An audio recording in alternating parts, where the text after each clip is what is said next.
হাদিসের কথা। দলাটা ভাঙেন, দলাটা ভাঙেন, শয়তানের মাথার মধ্যে প্লান্টিং মারেন, দলা ভাঙেন।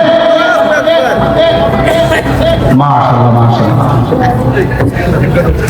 পালারে পালা, জলদি পালা, নইলে তোদের গলে ঝুলবে তালা। কথা বলেন ঠিক কিনা? পালাইছে না আছে?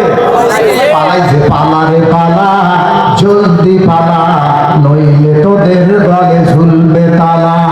হক আসছে, বাতিল তো কাঁপছে, ছিনিয়ে নেবে ওরা জয়ের মালা। পালারে পালা, বলেন বলেন বলেন, পালারে পালা, জলদি পালা, নইলে তোদের গলে ঝুলবে তালা। বুদ্ধি দেশে যারা পেট চালায়, গান গায় বিদেশি প্রভুদের। বুদ্ধি দেশে যারা পেট চালায়, গান গায় বিদেশি প্রভুদের। বিনা ঘুমে স্বপ্ন দেখে এ দেশটা হয়ে যাবে ভারতের। তা কি সম্ভব? কোনদিনও সম্ভব না। ওদের মগজে পছন্দ হয়েছে তাই আবুল তাবুল এই কথা বলা। পালারে পালা, জলদি পালা, নইলে তোদের গলে ঝুলবে তালা। পালারে পালা, জলদি পালা, নইলে তোদের গলে ঝুলবে তালা।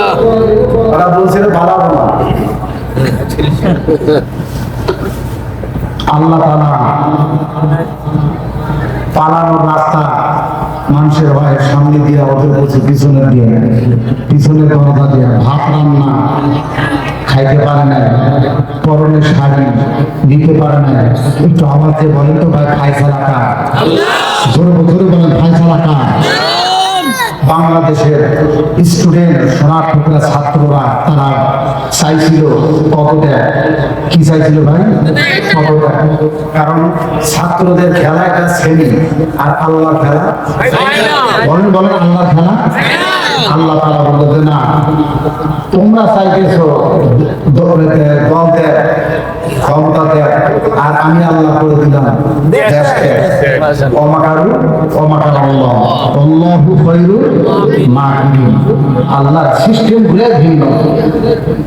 আমি আল্লাহ আমার সঙ্গে দিলে তারা পাল্লা, আমি রাখবো না তাদের ঘাড়ের উপরে কল্লা। বলেন না সুবহানাল্লাহ। সামনে আসতেছে রমজান, আল্লাহ দিয়েছেন আল কোরআন, পরিচয় আমাদের, আমরা মুসলমান। বাতিল হয়ে যাবে মুসলমানের আল্লাহু আকবার সামনে খান খান। কথা বলেন ঠিক না? সামনে আসতেছে রোজা, আমরা যদি না করি কাজা, আমাদের ঈমানটা হয়ে যাবে তাজা। মৃত্যুর পর আমাদেরকে বেহেশত দিবে আল্লাহ সোজা। আমরা মুসলমান জাতি, নামাজ পড়লে কি ক্ষতি? নামাজ পড়লে লাভ। শুরু করে দিলে যদি নামাজ, বদলায় দিবে সমাজ। আমরা যদি হই নামাজি, আল্লাহ তাআলা যেদিন বিচারের জন্য হয়ে বসবেন কাজী, সেদিন আল্লাহ তাআলা বেহেশত করে দিবে আমাদের জন্য ইজি, জাহান্নাম হবে ইজি। কথা বলেন ঠিক না? এগুলো সব ফায়সালা কার? জোরে বলেন কার? এখন চলে আসেন আল্লামার উপর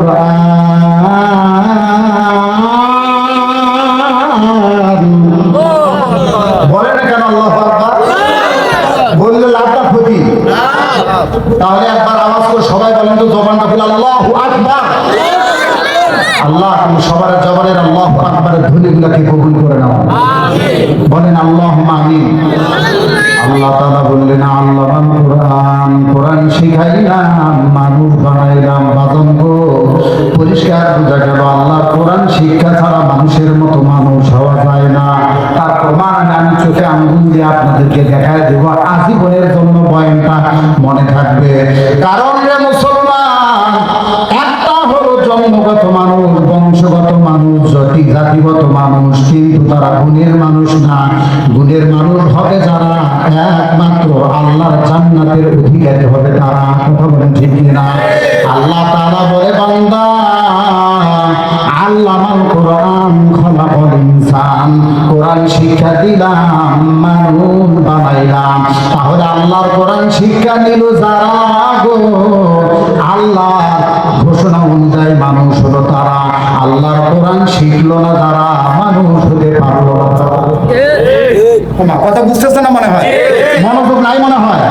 আল্লাহর কোরআন শিখলো যারা, আল্লাহর ফিরিস্তি অনুযায়ী মানুষ তারা। আল্লাহ আল্লাহর কোরআনের শিক্ষা ভিতরে ঢুকাইল না তারা, মানুষের মতো মানুষ হতে পারলো না তারা। তাহলে এখন দেখেন তো ভাইজান, আমার প্রধান অতিথি ছিলেন, ওনার নাম কি? ওনার নাম কি? আজহারুল ইসলাম মন্ডল। আজহারুল ইসলাম মন্ডল। ওনার কথাগুলো আসলে খুবই দামি কথা বলছে। আপনারা কেমন কথা বলতে শুনছেন তা জানি না। টাকা পয়সা মা ঘরের চাইলে আছে, মায়েরা বড় বড় ব্যবসা করে, ছেলে বড় বড় চাকরি করে, বড় বড় উঁচু উঁচু পদে চাকরি করে, তাদের বাবা মা বৃদ্ধাশ্রমে।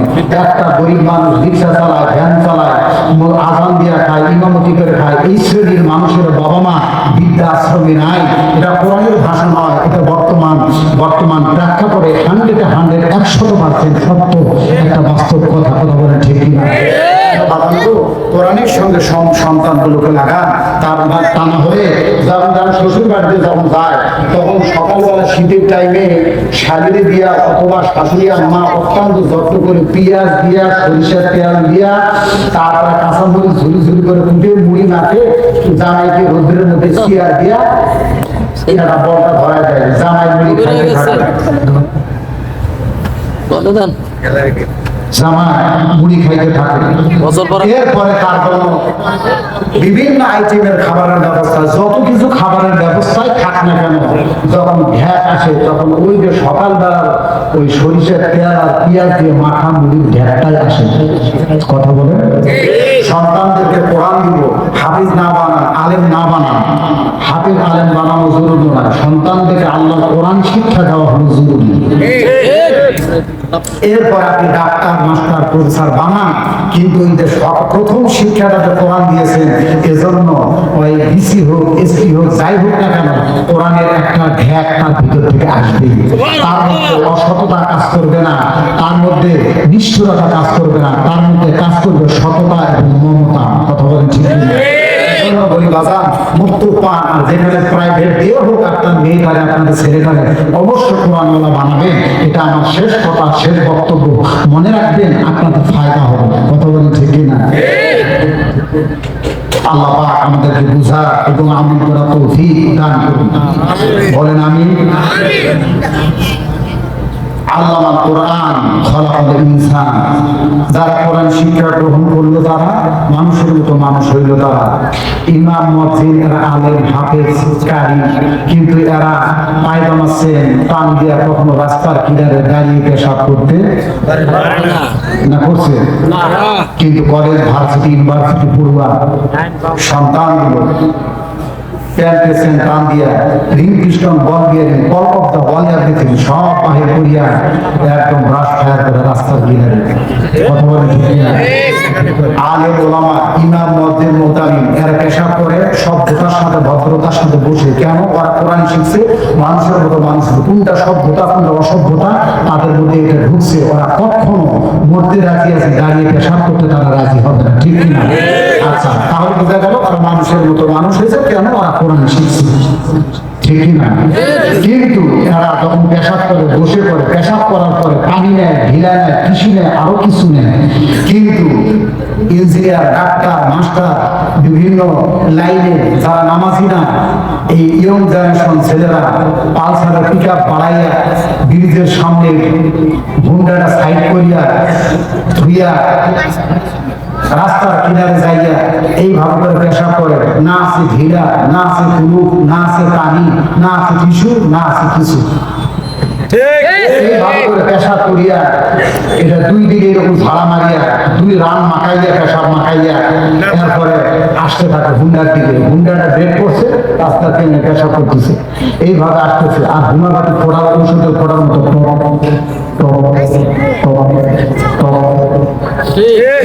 আল্লাহ পছন্দ করে বলে যে বানায় বলি, আগামীকাল প্রমাণ করিস আমার নাম্বারটা ফালতু কথা বলে গেছে। ফালতু কথা বলার জন্য আসেনি। বাস্তব কথা হলো, পুরুষের পেশাদের রাস্তা হলো, নারীটা হলো পেঁচানো, যার কারণে আস্তে আস্তে মিশ্রিত হয়। এজন্য একটু টিস্যু নিয়ে, ঢিলা নিয়ে একটু করতে হয়। আর তা না হলে ওইরকম টক টক করে পড়বে, যদি না পড়ে তখন আমরা করি। এই অবস্থায় পিকার দিছে বাড়ি, গাড়িতে ছুটছে 80 মাইল বেগে, হঠাৎ করে নিয়ন্ত্রণ হারা হয়ে ব্রিজের গায়ে ধাক্কা লাগে, গাছের গোড়ায় ধাক্কা লাগে, দুইজন আছে, দুইজনে জায়গায় দিয়ে রান মারতো, মাখামাখি আগে হয়ে আছে। আফসোস ভাই, এগুলো হাসার কথা বলতেছে না, আফসোস। কারণ ওরা ইঞ্জিনিয়ার হয়েছে, ডাক্তার হয়েছে, কলেজ ভার্সিটি পড়ছে, আল্লাহ কোরআন পড়ে নাই, মানুষের মতো মানুষ হতে পারে না, দাঁড়ায় কুত্তার মতো পেশাব করে, দাঁড়ায় পেশাব করার চরিত্র কার? কুত্তার মতো সৃষ্টি, মাখলুক। আর কুত্তা হলো কুত্তার দিয়ে একটা সৃষ্টি মাত্র ভাই, বলে যায় কুত্তা এখানে হাফ ছটা, আবার কিছু দুধাইয়া হাফ ছটা, আবার কিছু দুধাইয়া হাফ ছটা, খেরের পালা পাইলে ঠ্যাঙ্গাটা উঁচা করে হাফ ছটা, বিল্ডিং এর কর্নার পাইলে ওখানে একটা হাফ ছটা, গাছের গোড়া পাইলে ওখানে হাফ ছটা। তার মানে হাফ ছটা করে দেওয়ার পিছনে কারণ আছে, উনি পথ দেখে আবার সবাই নাকি ওটা নিতে নিতে আসে, পথ যেন না বলে। এক আর দ্বিতীয় নম্বর কথা, পাল্টাকে এরকম করে আলগি দেয়, এটার কারণ হলো পেশাবের সিধা যেন না লাগে। তাহলে কুত্তা হয় পেশাব থেকে সতর্ক হলো, তুই নবীর উম্মত হইয়া দুইটা পা এরকম করে দিয়া একবার শাঁসা করে পেশাব করে নুহু নবীর মতো পাবন সৃষ্টি করে দিয়া, মুসা নাই কিছু নাই, রান করে বাড়ি মেরে ঘাটে ঘাটে করে দিয়া চলে আসবি তুই। এরকম আছে না নাই? কথাগুলো আমার দিয়ে বলতে হবে সত্য না মিথ্যা? বাস্তব অবস্থাগুলা। কলেজে পড়ে মেয়ে, আহারে ভার্সিটিতে পড়ে মেয়ে, আমাদের বাড়ির হাঁস মুরগি কুত্তা বিড়াল এরাও হাত পায়ে শাড়ি কাটে না, কলেজ ভার্সিটিতে পড়ুয়া মেয়েগুলা ওরাও হাত পায়ে শাড়ি কাটে না, ওদের সঙ্গে ঐক্য করলো। কথা হয় না? আমাদের বাড়ির হাঁস মুরগি কুত্তা বিড়াল এরাও হাত পায়ে শাড়ি কাটে না, ওরাও শাড়ি কাটে না, এত বড় বড় শাড়ি সেগুলো আবার পরিষ্কার করে ঝিকঝিকা করে রাখে। সুবহানাল্লাহ। আছে না নাই ভাই? আছে ভাই রে, কপাল পোড়া। বেশি হয়ে গেল গা। মাদ্রাসায় পড়ে, দাওরা হাদিস মিশকাত জালালাইনে পড়ে একটা মেয়ে, আল্লাহু আকবার, আল্লাহ তাআলা 200 টাকা তাও পড়া, আল্লাহ জান্নাতটাও করে দিও পড়া, আল্লাহ তাআলা কবুল করে নাও, জানে বলে বরকত দাও, বলেন আমিন। তারপরে এই যে আইলো, কিছুদিন আগে দেখলাম পায়জামাটা শিখাইছি, ওটা নাকি সুস, মাথায় কিছু দুটা বোতাম মাঝ মতো খুলে দেয়, পায়ের নলা মলা জাতিকে দেখায় যে দেখো তাদের 2024 সালের জাতি যারা, দেখো তোমরা তো 2024 সালের জাতি, দেখলে হবে না কোনো ক্ষতি, বেড়ে যাবে চোখের জ্যোতি, জোরে পর নাও যদি না। তারপরে হঠাৎ করে দেখলাম ওই পায়জামাটা ঘুরে আবার লুঙ্গি হয়ে গেল। কি লুঙ্গি হয়ে কিছু লাজু এই যে পালাজু করা শুরু করলো, কখন কোনটা আসে আর কোনটা স্টার্ট দেয় তার কোনো হিসাব, কথা বলেন ঠিক কি? হাই রে আফসোস, এগুলো মদিনার স্টাইল না, এগুলো মুসলমানের সিস্টেম আর তরিকা না, ঠিক কথা। তাহলে আমাদেরকে ফিরে আসতে হবে ইসলামের দিকে, আল কোরআনের দিকে। আল কোরআনের সৈনিক মোরা নেই গো পরাজয়, এক আল্লাহর গোলাম মোরা, এই তো পরিচয়, এই তো পরিচয়। কোরআনের দিকে ফিরে আসতে হবে, কোরআনের স্টাইলে। আগেকার মা বোনেরা প্রত্যেক লম্বা লম্বা কামিজ, কথাটা সত্য। তাদের কামিজটা কি ছিল? লম্বা লম্বা কামিজ। বর্তমানে 2025 সালে ডিজিটালের ছোঁয়া পাইয়া আস্তে আস্তে কামিজটা খাটা হইতে হয়ে গেছে বর্তমানে সিরিজ। আগে আসলে 3 পিস, এখন আগে 2 পিস, পিস কমছে না বাড়ছে? কথা পায় না। তার মানে কি অভাব ঢুকছে ঘরের মধ্যে? অভাবের কারণে পিস কমছে, চরিত্রের অবক্ষয় হয়েছে, কথা বলে ঠিক কিনা? আর এই 2 পিস আর টাইট পিস এইগুলা করতেছে তাদের একটু টাকা পয়সা আছে, গরিব ঘরের মেয়েদের এখনো একটু লজ্জা শরম আছে। তাই এক যুবক বিয়া করছে গ্রামে, ওর চিন্তা হলো গ্রামের মেয়েরা তুলনামূলক ভাবে একটু নম্র, একটু ভদ্র, একটু লজ্জাশীল, একটু সতীত্ব, একটু নারীত্ব এখনো ধরে রাখছে, এই হলো তার চিন্তা। এই জন্য শহরে বেড়ে ওঠা এই যুবক চিন্তা করলো বিয়ে যদি করতে হয় গ্রামে বিয়া করবো, গ্রাম থেকে বিয়া করে আসছে। কি করে আনছে ভাই? বিয়া করে আনছে। তার রিক্সা নিয়ে শহরে ঘুরতেছে। এখন শহরের মধ্যে কিছু খারাপ মহিলা আছে, 2-4টা দল বান্ধে এক জায়গায় আছে সাজুগুজু করিয়া। তো এরকম যুবক দেখলে, পুরুষ মানুষ দেখলে হাত ছাড়ি দিছে।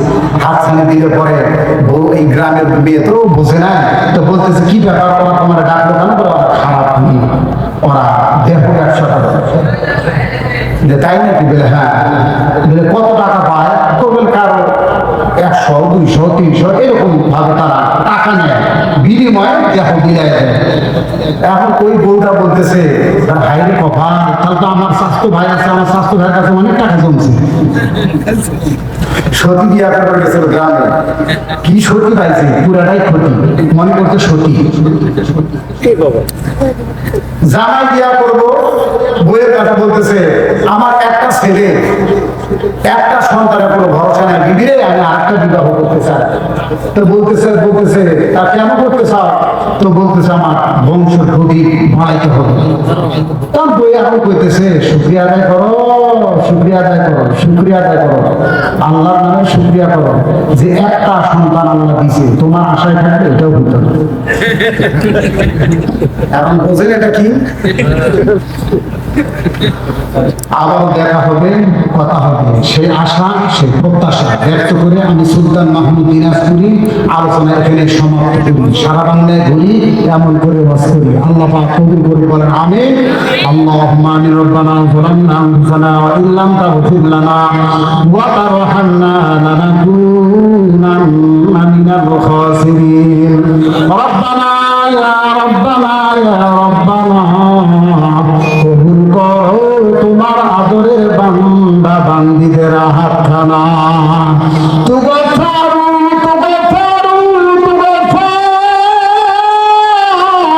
মাফ করো হে বান্দা মোরা গুনাহগার, তোমার এই দরবারে মোরা খুলেছি হাত, কবুল করো হে আল্লাহ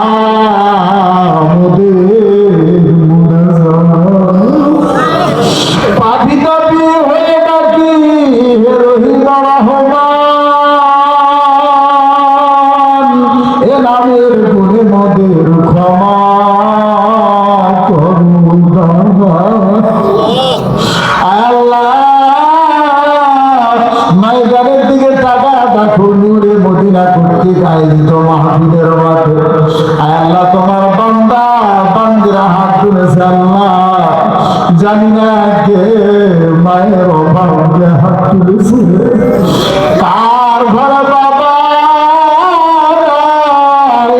বাবার অভাব দিয়ে হাত তুলেছে। আজকের জন্য তোমার কাছে মিনতি আল্লাহ, আয় আল্লাহ তাআলা হাতগুলো তুমি ফিরাই দিও না, ভুলে যাবো না। আল্লাহ তোমার বান্দারা কষ্ট করে সেই সন্ধ্যা আগে থেকে এখন পর্যন্ত মাহফিলে বসা, আল্লাহ এদের মনে অনেক আশা, তোমার উপর পরে ভরসা। আয় আল্লাহ তাআলা ওরা চায় ওদের জীবনের গুনাহ তুমি আল্লাহ মাফ করে দাও। এরা চায় মা বাবা অন্ধকার কবরে, আল্লাহ তাদের মা বাবাকে দেখো তুমি মায়ের নজরে। আল্লাহ তাআলা ঘরে গিয়ে অনেকে মা মা বলে ডাকবে,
সমাপনী রজনী মাহফিলকে কবুল করে নাও আল্লাহ। আমার দেশে আমার বন্ধুগণ মুজাম্মেল হক সাহেব আয় আল্লাহ তাআলা বারবার আয় আল্লাহ তাআলা হাতছানি দিয়া দিয়া এই পর্যন্ত আমাকে আয় আল্লাহ তোমার আদরের প্রেমিক বান্দাদের মাঝে বসানোর ব্যবস্থা করে দিয়েছে আল্লাহ। আয় আল্লাহ তাআলা ওনার হায়াতের মধ্যে বরকত দিও, খাস করে মাওলা আয় আল্লাহ ওনার আহাল পরিবারদেরকেও মাফ করে দিও, হায়াতের মধ্যে ভরপুর বরকত দিও মাওলা। আয় আল্লাহ ওনার পরিশ্রমের ধন এই নূরে মদিনা মাদ্রাসাকে কবুল করে নাও আল্লাহ। আয় আল্লাহ এলাকার মানুষদেরকে আল্লাহ মাদ্রাসার দিকে দিলটা মাইল করে দাও আল্লাহ। মাদ্রাসার যত জরুরত তোমার গায়বী খাজানা থেকে পোষায় দাও আল্লাহ। আয় আল্লাহ মাদ্রাসার তলাবাদেরকে কবুল করে নাও আল্লাহ। আয় আল্লাহ একজন হাফেজ কোরআন এই ফুলের বাগান থেকে জাতিকে উপহার দিল আল্লাহ, মেহেরবানি করিয়া আয় আল্লাহ তাআলা ঝাঁকে ঝাঁকে ছেড়ে হেফজ শেষ করে পাগড়ি প্রদান করাইতে পারে আল্লাহ। আগামীতে সে তৌফিক তুমি দান করো মাওলা। আয় আল্লাহ উস্তাদদেরকে কবুল করে নাও। মাদ্রাসার ছাত্রদের মেধা শক্তি দুর্বল, যাদের আল্লাহ তুমি মেধা শক্তি বৃদ্ধি করে দাও। আয় আল্লাহ কবুল করে নাও, কবুল করে নাও। এলাকার সর্বস্তরের মুসলমানদেরকে কবুল করে নাও। আয় আল্লাহ আজকের মাহফিলের প্রধান অতিথি বিশেষ অতিথিবৃন্দ যারা ছিলেন, আয় আল্লাহ বিশেষ বক্তা গতকাল যে রজনীতে যারা বক্তা ছিলেন, আয় আল্লাহ মেহমান বৃন্দ ছিলেন, সবাইকে কবুল করে নাও। আয় আল্লাহ আজকের মাহফিল যদি কারো কোনো জীবনের শেষ মাহফিল হয়ে থাকে আল্লাহ, আয় আল্লাহ দয়া করে মায়া করে জীবনের শেষ মোনাজাত হিসাবে আল্লাহ আমাদেরকে মাফ করে দাও আল্লাহ। আমাদের তামাম জিন্দেগির গুনাহগুলো মাফ করে দাও আল্লাহ। এই নূরে মদিনার ভালোবাসা ধারণ করতে গিয়া যারা 1,000 2,000 5,000 10,000 করে টাকা আগে এবং পরে আয় আল্লাহ এই মাহফিলের মধ্যে দান করেছে মাওলা, 100 200 50 100 500 1000 আয় আল্লাহ সকলের দানগুলো ইখলাসের সাথে কবুল করে নাও আল্লাহ। আয় আল্লাহ এই দানের খবর মক্কা মদিনা পৌঁছাইয়া দাও। আয় আল্লাহ দানের খাতিরে আল্লাহ তাআলা তাদের হালাল রিজিকের মধ্যে ভরপুর বরকত দিয়া দাও। আয় আল্লাহ কবুল করে নাও, কবুল করে নাও। আয় আল্লাহ এই মাদ্রাসার মাহফিলকে লক্ষ্য করে আগে পরে যারাই বিভিন্নভাবে সহযোগিতা করেছে, মা বোনেরাও সহযোগিতা করেছে, তাদেরও হাতগুলো কবুল করে নাও। আয় আল্লাহ আজকের মাহফিলে যে সমস্ত মা বোনেরা জমা, আয় আল্লাহ তাদের মেহেরবানি করে তাদের হাতগুলো কবুল করে নাও। যাদের স্বামী সংসারে দ্বন্দ্ব, আয় আল্লাহ স্বামীর সংসারে অশান্তি, আল্লাহ দয়া করে স্বামী স্ত্রীর মধ্যে মহব্বত আর ভালোবাসা বৃদ্ধি করে দাও আল্লাহ। যদি এলাকার কোন মায়ের কোন খালি থাকে আল্লাহ, 10 বছর সংসার করতে যে মায়ের কোলটা পরিপূর্ণ না, আয় আল্লাহ দয়া করে এমন মায়ের কোলটা পরিপূর্ণ করে দাও আল্লাহ। আয় আল্লাহ তাআলা কবুল করে নাও, কবুল করে নাও। মৌতের দিনে মোদের সকলের জবানে জারি করে দিও লা ইলাহা ইল্লাল্লাহ মুহাম্মাদুর রাসূলুল্লাহ।